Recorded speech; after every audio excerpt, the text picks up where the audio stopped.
Traditionally in our country, environmentalism has been really about conservation, and that's been really great because we were able to preserve a lot of big open space and important lands.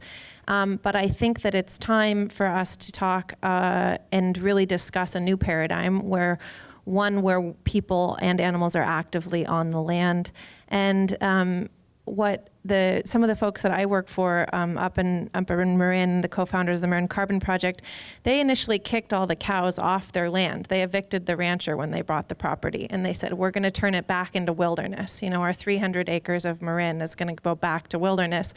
Well, what happened is all the coyote brush and all the poison oak started taking over, and essentially their ecosystem started collapsing, and they lost a lot of their meadows, and they lost a lot of their wildflowers, and they were trying to create habitat for sage grouse, and they actually did the opposite. There was no habitat for these nesting ground birds because there were no grasses. And so they spent 2 years mowing, weeding, pulling, nothing. And it wasn't until someone came back and said, you know, have you thought about maybe grazing it again, that they really looked at bringing animals back onto the land. And so bringing animals back onto the land and grazing, as Pablo was talking about, specifically so that they went out and they grazed when the annuals were about to seed. So they ate those seeds, and then they left it when the perennials were going to seed, so the perennials could seed. And now what they have is the biggest concentration of endangered wildflowers that anyone has ever seen in the county of Marin in 100 years.